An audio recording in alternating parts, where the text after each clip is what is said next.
Okay, I'm reading my book three.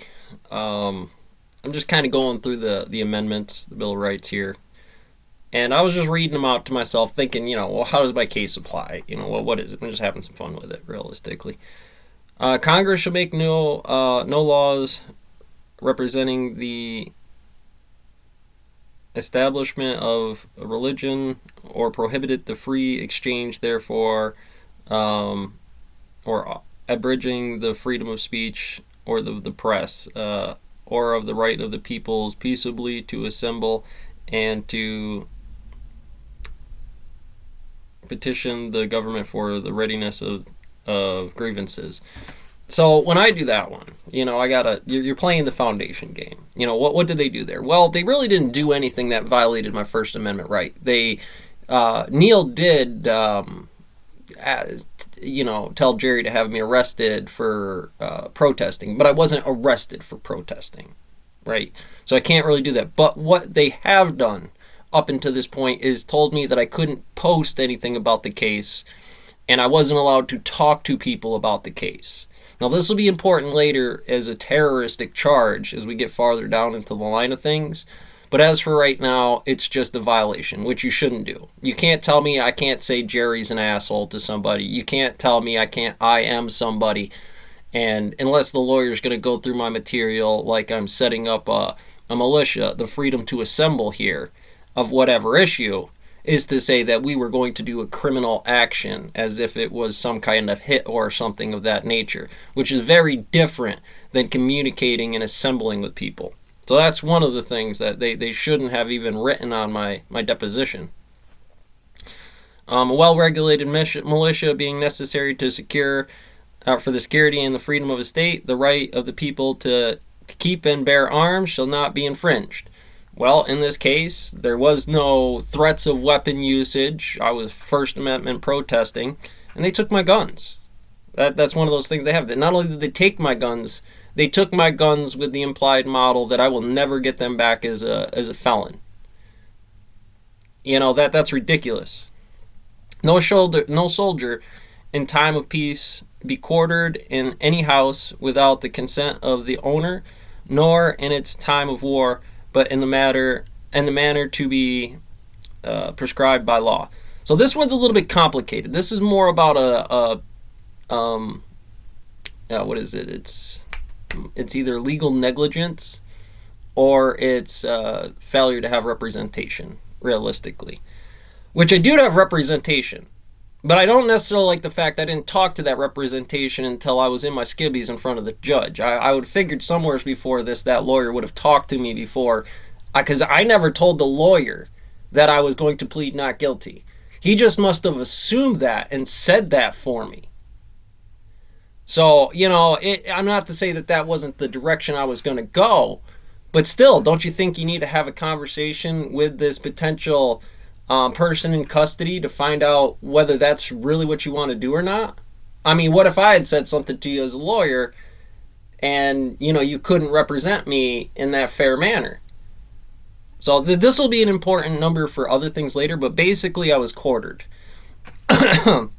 There is a feature that said that because they listed me as a terrorist and this denies me jobs and other things, that you're quartering me. You're saying this whole person not in time of war is a terrorist. And now you may not apply that into the property value, but it does have cases as long as, what is it?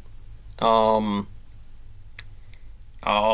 shit. I can't think of the term. What is it? Distraughtness or pain and suffering is a case.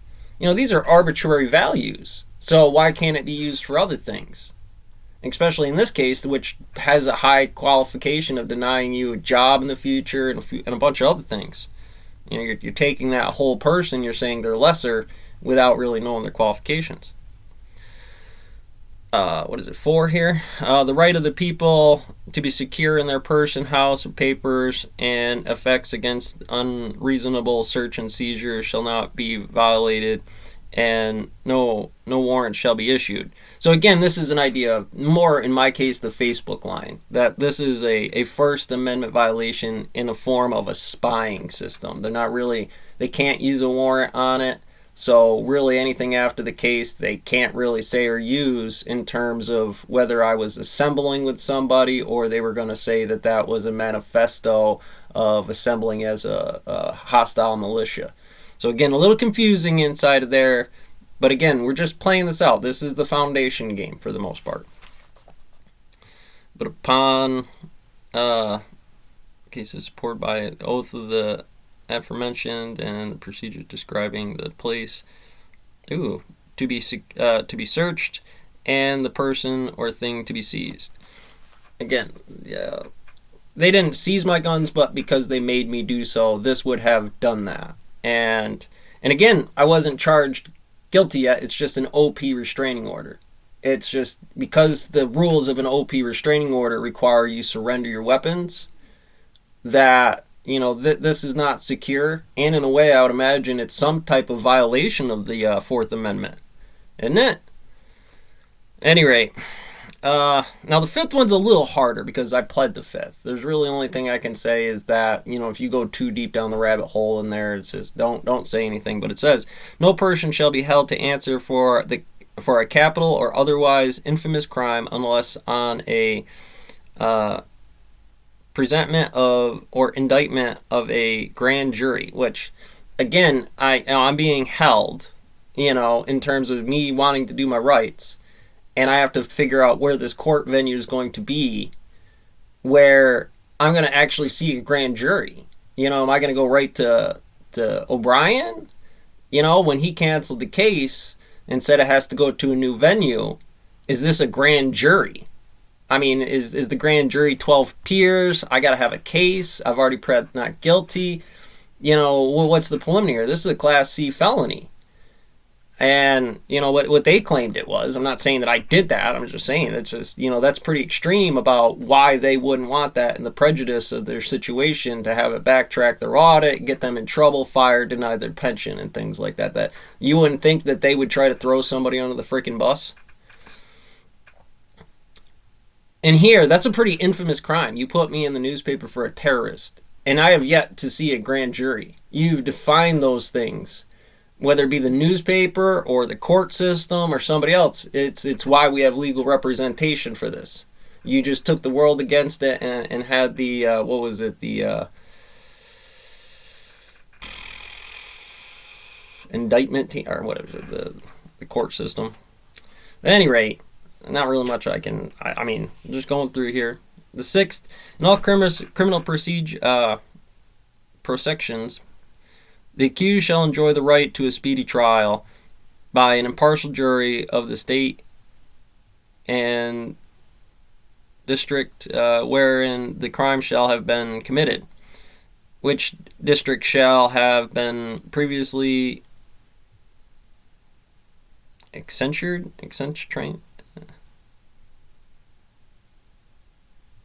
insert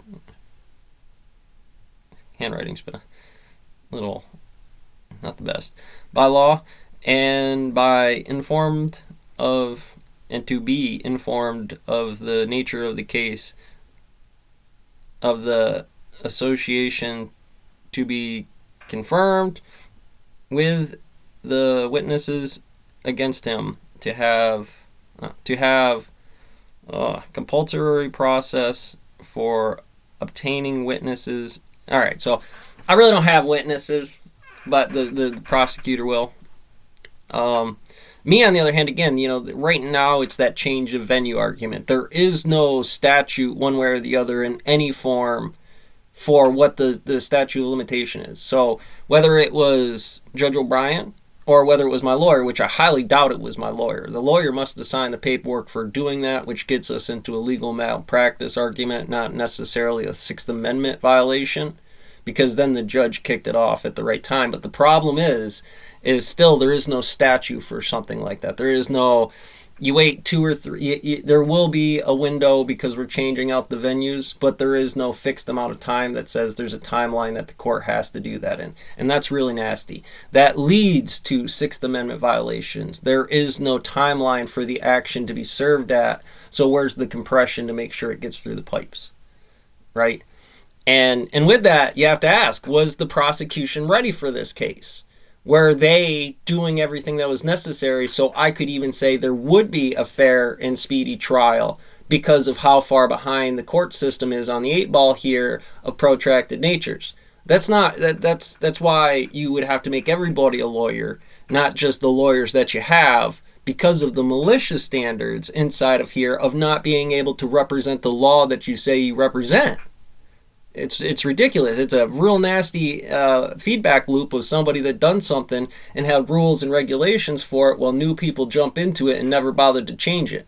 Well, an incident like this can come up, and it's legally important that we go through these cases.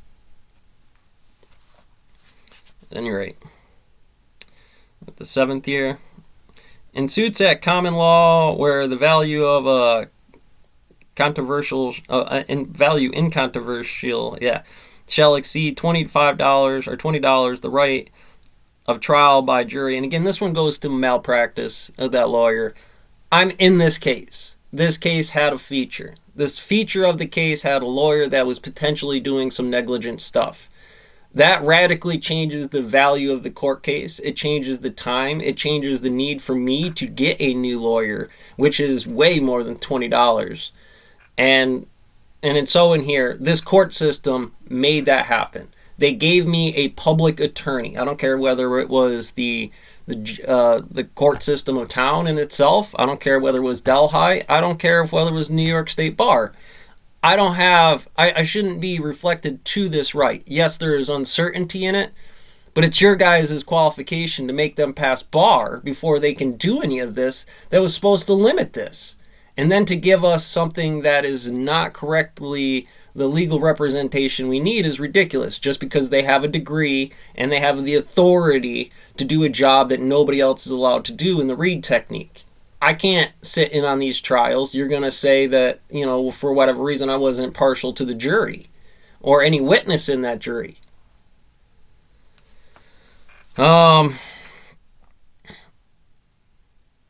Excessive bail shall not be required, nor exceed fines imposed, nor cruel and unusual punishment. Now, this one's a little bit weird because I was released on the bond reform. What I read in the newspaper was that I was released on bond reform, but actually the judge or the jury or the lawyer that I had, when I was talking to the judge, said I was not guilty and there was no bail. They never set a bail for me, but apparently it's this new bail reform rule, which, why? Why would you have a bail reform there? You can still say, hey, be released on your own recognizance. You pled not guilty. This system didn't work.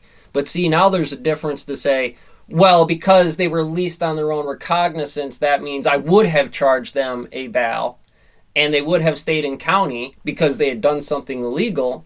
Or in this case, that the court system found that this wasn't exactly one of those terms. So we're going to release them with no bail on their own recognizance to then appear in the court systems where they're supposed to later. They look day and night from one each other, but the law doesn't represent it here because of the way it's written. And that's absolute bullshit.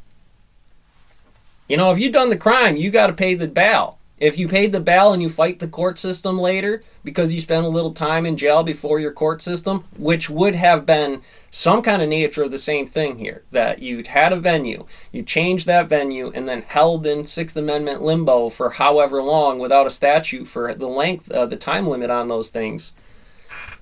And that's, even though I'm not in county right now, that's exactly what's happening to me. And that's unusual punishment for what this would be, especially if you look through the docket of cases that represent, am I one of those cases? Okay, the enumeration in the Constitution of certain rights shall not be construed or constrained to deny or discourage, I think is what it is, the other retained by the person. So it's basically mean you can't say, well, it's the First Amendment, so you can't worry about the Sixth Amendment. It was the Fourth Amendment, so all that First Amendment stuff in this case, you can't do it. No, that's not how this works. All parts of that have to be modeled in the due process. So again, we could go through the other ones, but it's really the first 9 or 10 that you have here.